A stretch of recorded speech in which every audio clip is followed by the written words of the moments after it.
கவ் பாய் தானே நம்மளோட கவ் பாயிண்ட் தானே நம்ம சேனல். கவுக்காண்டர் மாடு கவு ஹலோ ஏதாவது ஒரு கைஸ், மாடு. வணக்கம் கைஸ். வணக்கம். இன்னைக்கு நடக்க போற ஆர்சிபி எஸ்ஆர்ஹெச் மேட்ச்க்கு வந்து ரொம்ப ப்ரிவியூ எஸ் பாக்குறோம். இதே மாதிரி எல்லா மேட்சுமே ரொம்ப பார்க்கலான்னு இருக்கோம். புது சேனல் சப்போர்ட் பண்ணுங்க ஃப்ரெண்ட்ஸ். ஸோ அனலிஸ்டாக நம்ம தருண் பாலகிருஷ்ணன் ஆட இருக்காரு. வணக்கம். ஸோ இன்னைக்கு வந்துட்டு இந்த ரெண்டு டீம்ஸ்ல வந்துட்டு எனக்கு தெரிஞ்ச ஸ்ட்ராங்கான team I personally feel it's RCB. முதல்ல எந்த டீம்னே நம்ம சொல்லல, எந்த டீமுக்கு மேட்ச்னே. ஆர்சிபி தான் எல்லாருக்கும் தெரிஞ்சது. இன்னைக்கு ரிலீஸ் ஆகுதுனா யாரும் மேட்ச் ஆர்சிபி வர்சஸ் எஸ்ஆர்ஹெச். இன்னைக்கு மேட்ச் எஸ்ஆர்ஹெச் வர்சஸ் ஆர்சிபில ஏதோ ஒண்ணு. ஸோ இதுல வந்துட்டு எனக்கு தெரிஞ்சு ஸ்ட்ராங்கா இருக்கிறது ஆர்சிபி தான். ஏன்னா டிஃபெண்டிங் சாம்பியன்ஸ் திருப்பி வந்துட்டு வராங்க. அவங்களோட கோர் டீம் அப்படியே இருக்கு. அதுதான் அது ஏத்துக்கவே முடியல என்னால. ஒரு பக்கம் இருந்தாலும் இது ஃபர்ஸ்ட் டைம் நினைக்கிறேன் எனக்கு தெரிஞ்சு உள்ள என்டர் ஆகும் போதே ஃபேவரட்ஸா வர்றது எனக்கு தெரிஞ்ச ஆர்சிபி தான். ஏன்னா ஒரு நல்ல ஸ்குவாட், நல்ல பேலன்ஸ் இருக்கு. ஸ்டார்டிங்ல இல்லைனாலும் ஹேசரோட ஆனதுக்கு அப்புறமேட்டு இது ரொம்பவுமே ஒரு நல்ல ஒரு டீம் தான். ஏன்னா டொமஸ்டிக் பிளேயர்ஸ் வந்து இங்க ரொம்ப ஸ்ட்ராங்கா இருக்காங்க. அதனால எனக்கு இந்த டீம் வந்து ரொம்ப ஸ்ட்ராங்கான டீம் தான். ரொம்ப என்ன சொன்னாலும் என்ன இது பங்காளி மும்பை இவன் ரொம்ப எதிர்ப்பாயதான் ஆனாலுமே இதுவாதான் இருக்கு. எனக்கு தெரிஞ்சு இந்த டீம்ல வந்து பெரிய வீக்னஸ்ன்னு எதுவும் தெரியல எனக்கு. இந்த டீம்ல வந்துட்டு ஒரு பிக் வீக்னஸ் என்ன அப்படின்னு பார்த்தனா, இப்போதைக்கு இருக்கிற ஒரே வீக்னஸ் வந்து ஹேசல்வுட் இல்ல. மெயின் பேசர் 2 பேர் இருக்காங்க. ரொம்ப எடுத்துதான் ஆகணும். எல்லாம் வந்துட்டு என்னதான் பெர்ஃபார்மன்ஸ் இருந்தாலும் he's a culprit. So he's out of the IPL. So அவரை பத்தி அவனை பத்தி பேசவே வேணாம். அவன் போயிட்டு போறான்.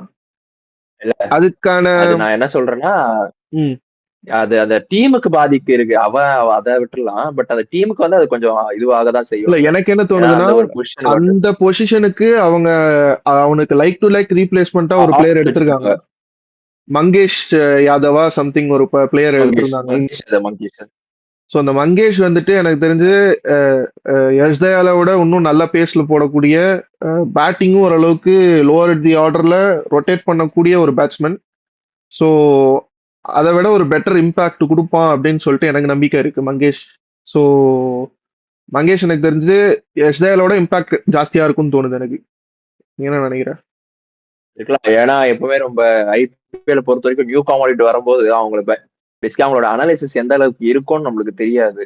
அதனால அதை அவங்க திடீர்னு பயங்கரமாவே பெர்ஃபார்ம் பண்ண ஆரம்பிக்கலாம். ஒரு சில நேரத்துல நல்ல அனாலிசிஸ் வச்சிருக்காங்க. ஆனா இவங்க கிட்ட கல்லில் எடுத்துக்கலாம். இவனோட பெர்ஃபார்மன்ஸ் அந்த அளவுக்கு இருக்காதுன்னு பார்த்தா போன வருஷம் சிஎஸ்கே நல்ல பெர்ஃபார்ம். அந்த மாதிரி எனக்கு தெரியும் மங்கேஷ் நல்லா பண்ண நிறைய சான்சஸ் இருக்கு. ஆக்சுவலி கலியிலையும் மங்கேஷும் கம்பேர் பண்றதோ அன்சுல் கம்போஜையும் மங்கேஷும் கம்பேர் பண்ணலாம்.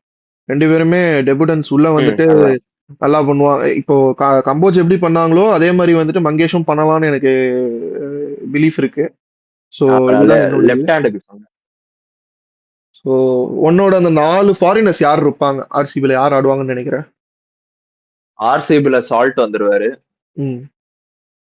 சால்ட்டுக்கு அப்புறமே டிம் டேவிட், ரொமாரியோ ஷெப்பர்ட், அதுக்கப்புறமேட்டு மல்லிங் வாயில வர மாட்டேன் பேரு, லீசத் மல்லிங் வாயில வர மாட்டேன் எழுத்து கொண்டுறா. துஷாராவா?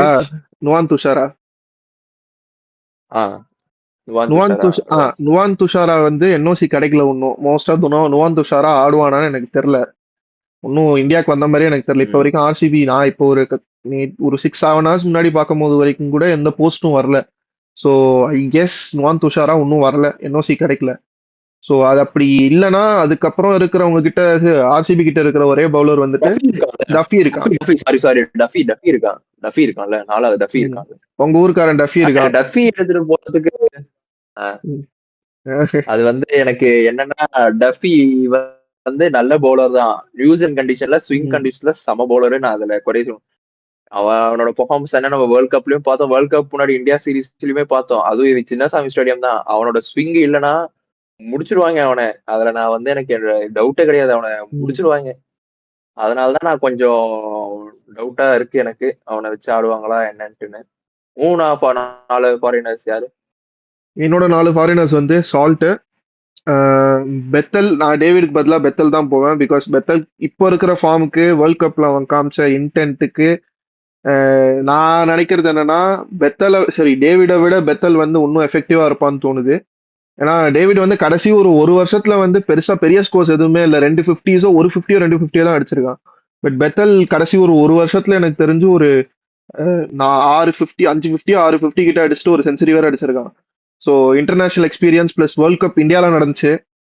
அதுவும் எல்லாமே ஒரு மாதிரி அவன் அவன் ஆடின பிச்சர்ஸ் எல்லாமே கொஞ்சம் ஃபிளாட்டா இருந்தோம். இங்கிலாந்து ஆடின பிச்சர்ஸ் எல்லாமே கொஞ்சம் ஃபிளாட்டா தான் ஃபீல் ஆச்சு.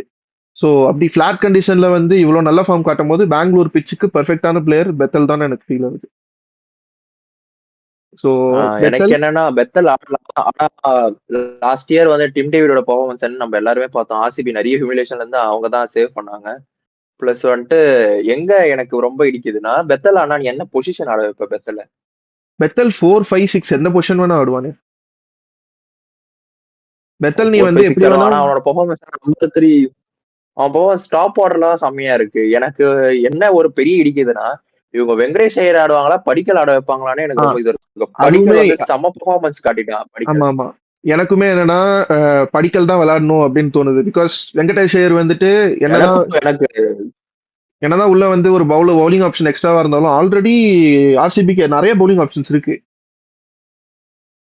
அதே மாதிரி 2 பேஸ் பவுலிங் ஆல்ரவுண்டர் எடுக்க மாட்டாங்கன்னு நினைக்கிறேன். ஆல்ரெடி குருணால் பாண்டியா இருக்கிறதுனால இவரே எடுக்கிறோம்னு தெரியல. 140 போடும்போது பவுன்சர் போடும்போது எதுக்கு வெங்கடேஷ் ஐயர்ன்றது ஒரு இது இருக்கு. படிக்கலே தான் போவாங்க எனக்கு தெரிஞ்சு. ஆனா அந்த ஆர்டரே விராட் கோலி சால்ட் 1 டவுன் உனக்கு நான் படிக்கல தான் இருக்குவேன். ஏன்னா நம்பர் 3 அவன் பெஸ்ட் நம்பர் காட்டிட்டான்.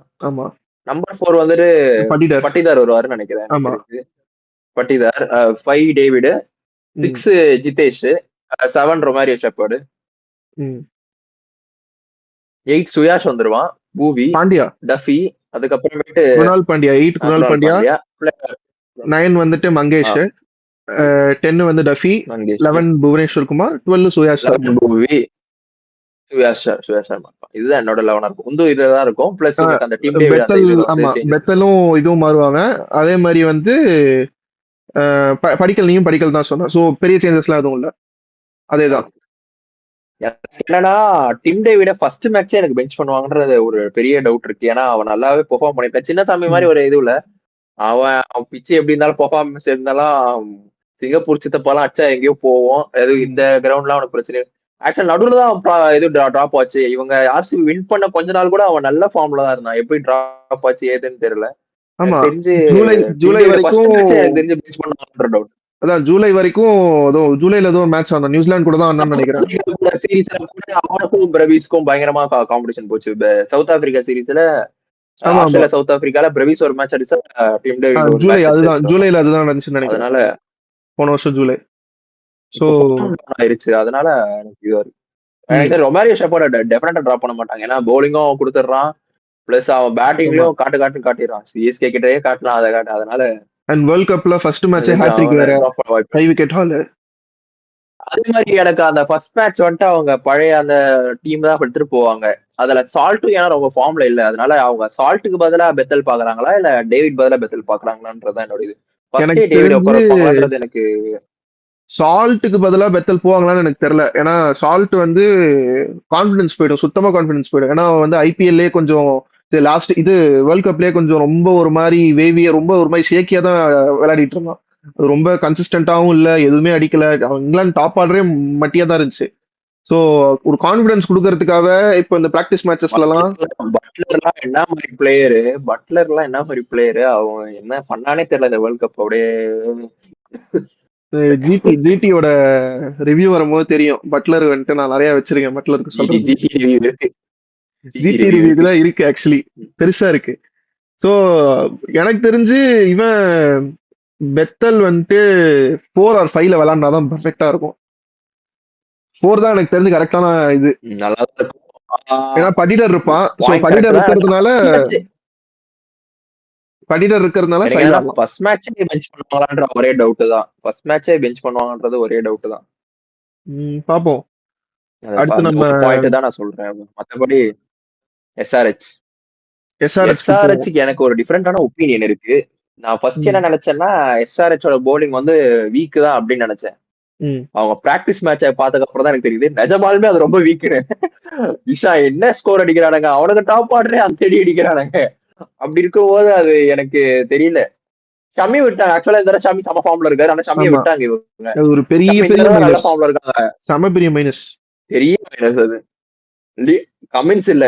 ஓப்பனா சொல்ல போனா கமின்ஸ் அந்த ஒரு போலரா இல்லைனாலும் கூட ஒரு லீடர்ஷிப்பா கமின்ஸை ரொம்பவுமே மிஸ் பண்ணுவாங்க. அது எனக்கு ஃபர்ஸ்ட் ஒரு 3 மேட்ச் ஜாயின் ஆனதுக்கு அப்புறம் கேப்டன் இல்ல.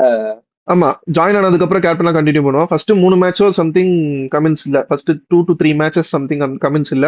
இவங்க சோ இவங்க அப்ரோச் ஒரே அப்ரோச் தான். டாப் 5 அடிக்க போறோம், 200 டார்கெட் பண்ண போறேன், ஏன்னா பவுலிங் அந்த அளவுக்கு வீக்கா இருக்கு, நீங்க முடிந்தா சேஸ் பண்ணிக்கோங்க, அந்த ஒரு ஐடியா தான் இருக்கா. சேசிங்னாலும் இதேதான். இதை வந்து பேக் ஃபயரும் ஆகலாம் பிளஸ் ஆகும் போலாம். எனக்கு இதுல வந்து ஒரு மாதிரி கன்ஃபியூஸ்டான ஒரு மாதிரி விசித்திரமான ஆளுங்க இவனுங்க, மென்டல் அந்த மாதிரி. இல்ல இந்த டாப் ஆர்டர் வச்சு அவங்க ஆல் ஆன் அடிச்சு விளாடலாம். ஆனா வந்துட்டு ஆட போறது சின்னசாமியில, ஆட போறது சின்னசாமியில, சின்னசாமி ஆட போறது கொடுக்குறான் ப்ரோ, நல்ல எடிட் ப்ரோ. அவ்வளவு நல்ல இந்த சீசன் அவனுக்கு ஆகணும். நான்லாம் வந்து சன்ரைசர்ஸ் பெருசா ஹேட்டே பண்ணது கிடையாது. அவனுக்கு ஆகணும் இந்த சீசன் ஆகணும். இல்ல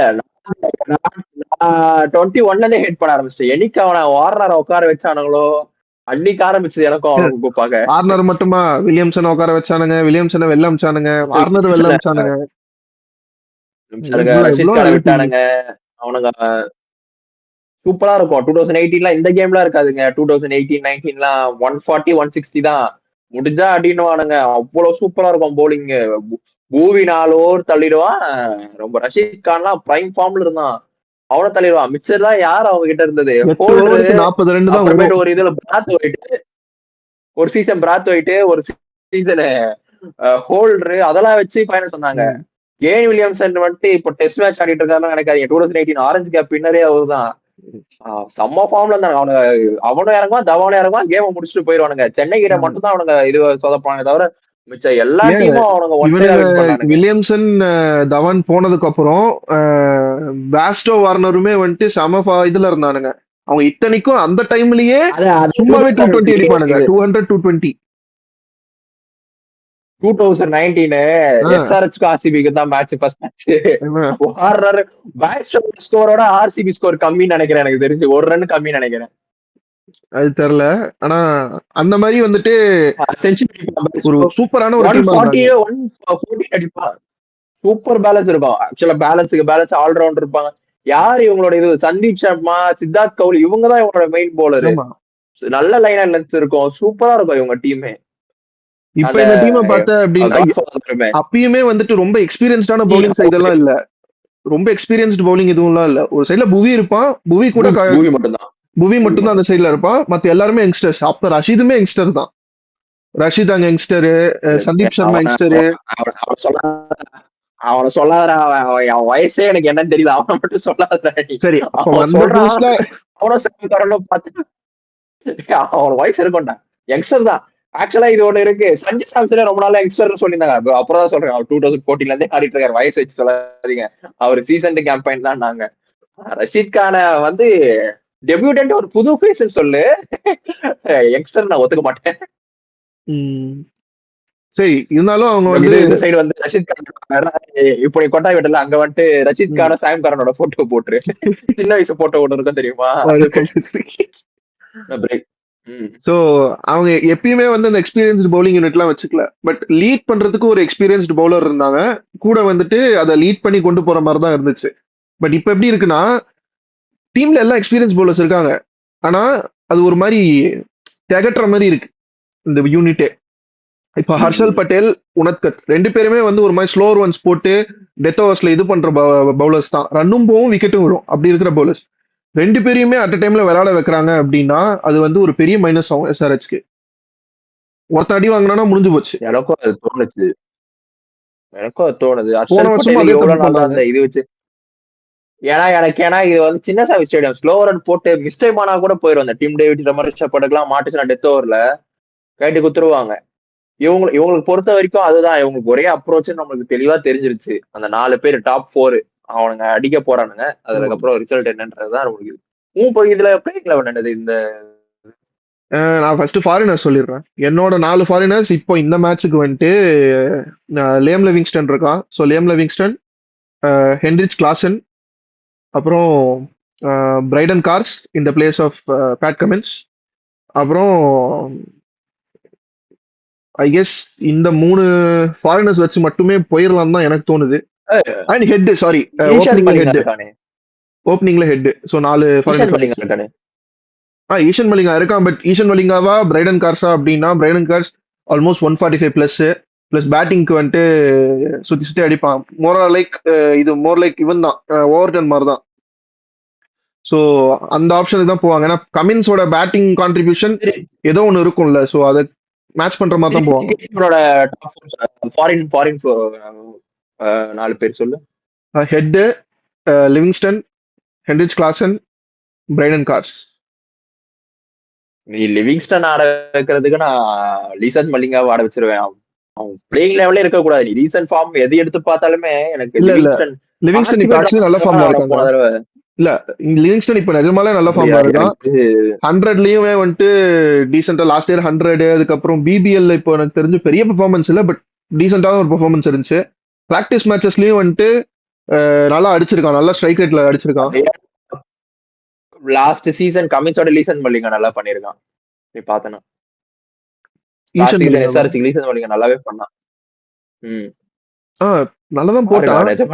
இல்ல நல்லாதான் போட்டான் இல்லன்னு சொல்ல, நல்லாதான் போட்டான். பட் உனக்கு பேட்டிங் ஆப்ஷன் வேணும் அப்படின்றப்போ உனக்கு வந்துட்டு அதுக்கு போறதுதான் பெட்டர். ஏன்னா இவங்க எல்லாரும் பேட் விட போறாங்க. எல்லாருமே எனக்கு என்னன்னா இவ்வளவு பேர் விட ஒரு விக்கெட் கீப்பர் இருக்கான் சுஹேல். நீ சொன்ன wicket keeper Salil Arora domestic தான். சலீல் அரோரா அவன் இருக்கிறான். சோ அதனால எனக்கு லிவிங்ஸ்டன் பிளேஸ்ல அவன் தான் ஆடுவான். அதனால எனக்கு தெரிஞ்சு இல்ல இவங்க பேட்டிங் டெப்த் எல்லாம் இருக்காது. 5 பேர் இவங்க ஃபெயில் ஆனா எப்படியும் ஃபெயில் தான். எப்படி ஃபெயில் ஆனா ஒருத்தருக்கு மாட்டினா கூட ஸ்கோர் எங்கே போயிடும். அதனால எனக்கு வந்து லிவிங்ஸ்டன் ஆட் பண்ணுவாங்களா. என்னோட இது மட்டும் நான் 11 மட்டும் சொல்றேன். உனக்கு இப்ப எப்படி இருக்குன்னு பாரு. சோ என்னோட 11 இதுதான் எனக்கு தெரிஞ்சு ஸ்ட்ராங்கஸ்ட் 11 இப்போதைக்கு. எஸ்ஆர்எச் இந்த 11ஓட போனாங்கன்னா ஆர்சிபிக்கு ஒரு செம டஃப் கொடுக்கலாம். ஆர்சிபி டிஃபெண்டிங் சாம்பியன்ஸா வெளில வரும்போது அவங்களுக்கு அட்லீஸ்ட் டஃப் கொடுக்குற அளவுக்கு ஒரு டீமோட போகணும்னா ஓப்பனிங் வந்து ஹெட் அண்ட் அபிஷேக் 2 பேரும் தான் கன்ஃபார்மா ஓப்பனிங் இறங்க போறாங்க. 1 டவுன் கிஷன், அதுக்கப்புறம் 2 டவுன் வந்துட்டு லிவிங்ஸ்டோன், 3 டவுன் வந்துட்டு கிளாசன், 4 டவுன் வந்துட்டு நிதிஷ் ரெட்டி, 5 டவுன் வந்துட்டு சலீர் அரோரா, 6ல வந்துட்டு பிரைடன் கார்ஸ், 7ல வந்துட்டு ஹர்ஷல் பட்டேல், 8ல வந்துட்டு 8 டவுன் வந்துட்டு சாகிப் ஹுசேன், அதுக்கப்புறம் ஜீஷன் அன்சாரி லெக் ஸ்பின்னர், தென் கடைசியா வந்து ஹர்ஷ் தூபே வந்துட்டு நான் இந்த வருஷம் சொல்றேன். ஹர்ஷ் தூபே மட்டும் விளையாடணும் அப்படின்னா கண்டிப்பா அவன் நல்ல ஒரு பேட்டிங் டிஸ்பிளேவும் காட்டுவான், பவுலிங்லயும் சூப்பரா போடுவான். அவன் வந்துட்டு எவ்வளவு சீக்கிரம் டெஸ்ட் ஸ்குவாட்குள்ள வருவானு தெரியல. எனக்கு கன்ஃபார்மா வந்துருவான். இந்த வருஷம் எண்டுக்குள்ள கண்டிப்பா டெஸ்ட் விளையாடிடுவான். ஒரு டெஸ்டாச்சும் விளையாடிடுவான். பட் T20க்கு இந்த சீசன் அவன் ஃபுல் சீசன் விளையாடி நல்ல பெர்ஃபார்மன்ஸ் காமிச்சானா கண்டிப்பா அவன் T20 டீமுக்குள்ளேயும் வரலாம். ஏன்னா அக்ஷர் பட்டேல் இந்த மாதிரி வந்து left arm spinner with batting average நல்லா இருக்கிற பிளேயர்ஸ் ரொம்ப கம்மி. ஹர்ஷ் தூபே வந்து நல்லா ப்ராமிசிங் இது காமிச்சிருக்கான். விதர்பாக்கு நல்ல ஒரு டொமஸ்டிக் சீசன். ஸோ எனக்கு தெரிஞ்சு ஹர்ஷ் தூபே இந்த சீசன் ஃபுல்லாக விளையாடணும். சாகிப் ஹுசேன் வந்துட்டு நான் ஆக்சுவலா உனக்கு தெரியும், நான் போன வருஷமே வந்துட்டு கேகேஆர்ல அவன் வந்து பிராக்டிஸ் மேட்ச்ல பார்த்துட்டு சொன்னேன், இந்த பையன் நல்லா போடுறான், இந்த பையன் விளையாட வச்சா நல்லா இருக்கும் அப்படின்னு. அவனை இப்ப எஸ்ஆர்எச் எடுத்திருக்காங்கன்றப்போ உனத்கத்தோட பிளேஸ்ல சாகிப் ஹுசேன் போடலாம். அதனால நான் சாகிப் ஹுசேன் சொல்றேன். எனக்கு என்னோட பிளேயிங் லெவன் கொஞ்சம் டிஃபர் ஆகும். ஃபர்ஸ்ட் ஹெட் டாப் 3 அதே தான். டாப் 3 வந்து கிஷான் வரைக்கும் ஓகே தான். 4th வந்துட்டு எனக்கு கிளாசன் வந்துருவாரு. ஓகே. 5th வந்து எனக்கு அனிகேத் வர்மா வருவாரு. ஓகே. எனக்கு அனிகேத் வர்மா, நிதிஷ்குமார் ரெட்டி. 7th வந்துட்டு எனக்கு ஒரு பேர் வரல, விக்கெட் கீப்பர். பேர் என்னதுரா? Suhail Salir Arora wicket keeper. சலீல் அரோரா வந்துருவாரு. 6 எனக்கு சலீல் அரோரா வந்துருவாரு. 7 வந்து எனக்கு பிரைடன் கார்ஸ் வந்துருவாரு. 7 வரைக்குமே எனக்கு செட் ஆனதுக்கு அப்புறமேட்டி 8 வந்துட்டு எனக்கு லீசன் மல்லிங்கா, அப்புறம் ஹர்ஷ் தூபேக்கு அப்புறமேட்டு ஹர்ஷல் பட்டேலுக்கு அப்புறமேட்டு 11 வந்துட்டு நான் நீ சொன்னல ஒரு பவுலர், கொல்கட்டா பவுலர், நான் அவரை வச்சுப்பேன். Okay. Spinner, leg spinner Zeeshan Ansari. அவர் 12th வந்துட்டு லீசன் அன்சாரி இம்பாக்ட் பிளேயர் வச்சுப்பேன். அனிகேத் வர்மா லாஸ்ட் இயர் அவர் கவுட் பெர்ஃபார்மன்ஸுக்கு நம்ம டிராப்பே பண்ண முடியாது. ஏன்னா ஒன் சைட் ஷோ மாதிரி தான் இருந்துச்சு. கரெக்ட் தான். ஆனா வந்து நீ சொல்ற பாயிண்ட் கரெக்ட் தான். நீ வந்துட்டு லிவிங்ஸ்டோன் போறதுக்கு அனிகேத் வரமா வச்சு லிவிங்ஸ்டோன் போறதுக்கு அனிகேத் வச்சு விளையாடலாம் அப்படின்ற மாதிரி சொல்றேன். ஆனா நான் என்ன யோசிக்கிறேன் அப்படின்னா, இப்போ ஹர்ஷ் தூபேவை எடுத்துட்டு வர முடியாம ஒரு சுச்சுவேஷனும் போலாம். அவங்க வந்துட்டு இம்பாக்ட் ரூல்ல கொண்டு வராங்க அப்படின்னா ஹர்ஷ் தூபே எடுத்துட்டு வர முடியாம போலாம். ஸோ அப்படி ஆச்சு அப்படின்ற இதுல வந்துட்டு உனக்கு ஸ்பின்னர் வந்துட்டு அந்த ஜீஷன் அன்சாரிக்கு இது கொடுக்குற மாதிரி, அதாவது சப்போர்ட் கொடுக்குற மாதிரி ஸ்பின்னர்ஸ் வந்துட்டு வேணும். லிவிங்ஸ்டோன் இருந்தான் அப்படின்னா அவன் வந்து போல் பண்ணுவான், கண்டிப்பா ஒரு 3 ஓவராச்சும் போல் பண்ணிடுவான். அவன் வந்து பவுலிங்ல எந்த சொதப்பலும் பண்ணல போன வருஷம் ஆர்சிபிக்கு. அவன் டீசெண்டா வந்தான், 2 ஓவர் கொடுத்தாங்கன்னா டீசெண்டா போட்டு போயிடுவான். இந்த இடத்துல வந்து அபிஷேக்கு கொடுத்து ரிஸ்க் எடுக்கிறதுக்கு நம்ம லிவிங்ஸ்டோன் கொடுத்துட்டு போயிடலாம். அபிஷேக் தர மாட்டாங்க மேக்சிமம். எனக்கு தெரிஞ்சு அவங்க பிளேயிங் லெவலே ஹர்ஷ் தூபே தான் வச்சு ஆடுவாங்க. ஏன்னா உனக்கு லீசன் அன்சாரி வந்துட்டு இம்பாக்ட் பிளேயர்ல வந்துடுறாங்க. அதனால எனக்கு தெரியும் ஹர்ஷ் தூபே பிளேயிங் லெவல்லே வந்துருவான்னு நினைக்கிறேன். ஏன்னா நீ அன்கித் வர்மா டிராப் பண்ண முடியாது. அன்கித் பிளஸ் உனக்கு அதான் ஸ்பின் இருக்கிறதுனால அந்த ஒரு பாயிண்ட் சொல்றேன். ஆனா அவங்க ஹர்ஷ் தூபே உள்ள எடுத்துட்டு வந்துருவாங்க. இது பண்ண முடியும். எனக்கு ஆக்சுவலா இந்த சீசன் வந்து ரொம்ப முக்கியமான ஒரு ஆள் யாருன்னா நிதிஷ்குமார் ரெட்டிக்கு தான். அவர் பெர்ஃபார்ம் பண்ணியே ஆகணும். டூவாடே அந்த சிச்சுவேஷன்ல இருக்காரு. எனக்கு தெரிஞ்சு இந்த தடவை வந்துட்டு நிதிஷ்குமார் ரெட்டி பேட்டிங்ல பெர்ஃபார்ம் பண்றதோட பவுலிங்ல நல்லா பண்ணுவாருன்னு எனக்கு நம்பிக்கை இருக்கு. நிதிஷ்குமார் ரெட்டியோட பவுலிங் வந்துட்டு பிராக்டிஸ் செஷன்ஸ்லயுமே வந்துட்டு நல்லா போட்டு கிஷனுக்கு ஆப்போசிட்டா ஒரு மெய்டன் ஓவர் போட்டு விக்கெட் எடுத்திருக்கான். சோ இந்த அளவுக்கு பவுலிங் இம்ப்ரூவ்மெண்ட் எல்லாம் இருக்கு. அதுவும் எஸ்ஆர்எச் பவுலிங் யூனிட்ல மெய்டன் ஓவர் போட்டு விக்கெட் எடுக்கிற அளவுக்கு ஒரு பிளேயர் இருக்கா அப்படின்னா கண்டிப்பா இந்த வருஷம் நல்ல பவுலிங் போடுறதுக்கு ஆள் இருக்கு. சோ என்னன்னா அவன் கேம் நார்மலா எப்போ அவன் டெபியூட்டா வந்தான், எப்போ அந்த ஒரு ஃப்ரீ ஃப்ளோ ஆனாலும் அதே மாதிரி ஆனாலும் அவனுக்கு பிரச்சனையே கிடையாது. அவன் வந்துட்டு இந்த இந்தியா டீம் அதெல்லாம் நிறைய ப்ரெஷர் எடுத்து நிறைய அவனே ஸ்ட்ரெஸ் ஆகிக்கிற மாதிரி தான் எனக்கு தோணுது. அதனாலதான் அவனுக்கு வந்து இவ்வளவு பிரச்சனை வர மாதிரி எனக்கு இதுவா இருக்கு. அதுவும் உண்மைதான். ஏன்னா அது ரொம்ப ப்ரெஷர், ஜாலியா ஒரு ஃப்ரீ ஃப்ளோவிங்கா ஆடுவான் தெரியுமா அவன் இந்தியா டீம் வரதுக்கு. அந்த மாதிரி ஆனானா அவன் சூப்பரா ஆடுவான். இதுதான் எனக்கு வந்து புது அவன் ப்ரெஷர் அவனுக்கு அவனே ஏத்துக்கிற மாதிரி இருக்கு. போன வருஷம் எனக்கு தெரிஞ்சு ஃபுல்லா அவங்களோட டாப் ஆர்டர் எல்லாருமே அடிக்க இது போய் பேட் அவுட் 2-3 மேட்ச்லாம் செமையா கொலாப்ஸ் ஆச்சு. கொலாப்ஸ் ஆன மேட்ச்ல எல்லாம் வந்துட்டு ஃபுல் ப்ரெஷர் நிதிஷ் ரெட்டி மேல விழுந்துச்சு.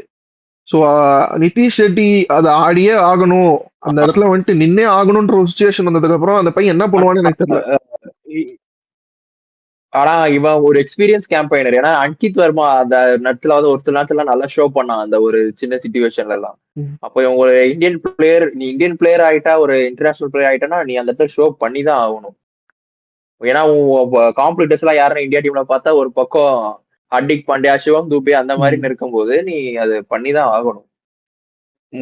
ரேஞ்சும் நீ அது மாதிரி செட் பண்ணிட்ட, ஏன்னா நீ இதுக்கு முன்னாடி பண்ணிருக்க. அப்படி இருக்கும்போது நீ அது இது பண்ணிதான் ஆகும். சோ இந்த 2 11 வந்துட்டு எது நீ ஸ்ட்ராங்னு நினைக்கிற, எது வந்து வின் பண்ணும்னு நீ நினைக்கிற? எனக்கு வந்துட்டு இந்த சைடு டஃபி, ஆனா இந்த சைடு வந்து ரொம்ப கமின்ஸ், இந்த சைடு ஏசிலோட இந்த சைடு வந்துட்டு கமின்ஸ் போனதுனால போலிங் நம்ம வீக்குன்னு சொல்லிடும். பேட்டிங் ரெண்டுமே ஃபயர் பவர் இருக்கு. ஒரே ஒரு சின்ன எட்ஜ் என்னன்னா இங்க புவனேஸ்வர் குமார் இருக்காரு. அந்த போலிங் லீட் பண்றதுக்கு, அந்த ஒரு ஐடியா எடுத்துறதுக்கு, பிச்சை பத்தி நல்லா தெரிஞ்சதுக்கு அங்க வந்துட்டு புவனேஸ்வர் இருக்கிறது வந்துட்டு அது பெரிய பிளஸ் பாயிண்ட். ஆனா நான் வந்துட்டு எஸ்ஆர்எஸ் வின் பண்ணணும்னு நினைக்கிறேன். நான் வந்துட்டு ஆக்சுவலி ஆர்சிபி வின் பண்ணணும்னு நினைக்கிறேன். ஆனா எனக்கு எஸ்ஆர்எஸ் தான் வின் பண்ணும். பட் ஆர்சிபி வின் பண்றதுக்கு சான்சஸ் ரொம்ப ஜாஸ்தி. ஏன்னா அங்க இருக்கிற எக்ஸ்பேக்டர் அப்படின்னு பார்த்த அப்படின்னா 2 பேர் இருக்காங்க. ஒன்னு சொல்லவே வேணாம், விராட் கோலி. ரிட்டையர்மெண்ட் ஆனதுக்கு அப்புறம் போன வருஷம் வந்துட்டு ஒரு 600 ரன்லாம் அடிக்கிறதுலாம் வந்துட்டு வாய்ப்பே இல்லை. அதாவது ஒரு மனுஷனால மட்டும்தான் முடியும். அவரை ரொம்ப எக்ஸ்பேக்ட்லாம் இல்ல, அவர் தனியா ஒரு பிளேயர். 2 பிளேயர் தான் என்னை பொறுத்த வரைக்குமே அவங்க நம்ம கம்பேரே பண்ண முடியாது. ஒண்ணு வந்துட்டு விராட் கோலி, இன்னொன்னு வந்துட்டு பும்ரா. ஏன்னா இவங்க இருக்கும் போதே அங்க பும்ரா பால் போட வரான், ரொம்ப டார்கெட் அதுக்கேற்ற மாதிரி தான் வைக்கணும் அப்படின்றது இருக்கும். அதேதான் விராட் கோலி ஆட வரான், அவன் எப்படி ஆடுவான்னு நம்மளுக்கும் தெரியும்ன்றது அந்த இருக்கும். சோ ரொம்ப வந்துட்டு இவங்க 2 பேரை ரொம்ப சொல்லவே வேணாம். அதனாலே அந்த டீம் ஸ்ட்ராங்கா தான் இருக்கும். சோ அங்க சொல்ல முடியாது. ஒன்னு விராட் கோலி, ஒன்னு புவனேஸ்வர் குமார். அந்த டீம்ல 2 பேரும் வந்துட்டு அவங்க 2 பேர் லெஜெண்ட்ஸ் இருக்காங்க. ஸோ அந்த லெஜெண்ட்ஸ் இருக்கிறதுனாலயே அந்த டீம் வந்து ஒரு ஸ்டெப் மேல இருக்கு. அது மட்டும் இல்லாம நான் சொன்ன ஆப்ஷன்ஸ்ல வந்து பெத்தல் அண்ட் ஷெப்பர்ட் வந்துட்டு அவங்களோட பீக் ஃபார்ம்ல இருக்காங்க. 2 பேருமே அவங்களோட பீக் ஃபார்ம்ல இருக்காங்க. ஸோ டேவிட் ஆடினாலுமே அது வந்துட்டு ஒரு மலமாடு கணக்கா கன்ஃபார்மா வந்துட்டு ஒரு 6-6 7-6ன்னு போயிடும்.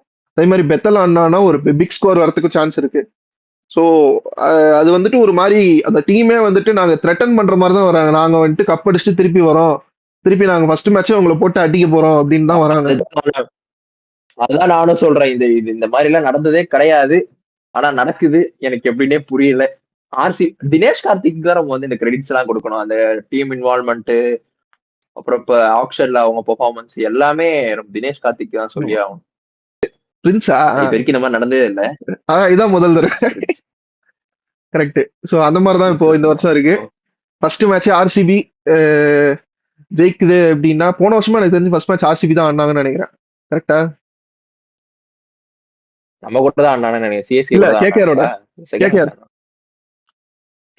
கேகேஆர் வின்னா ஆர்சிபி வின் இல்ல போன தடவை.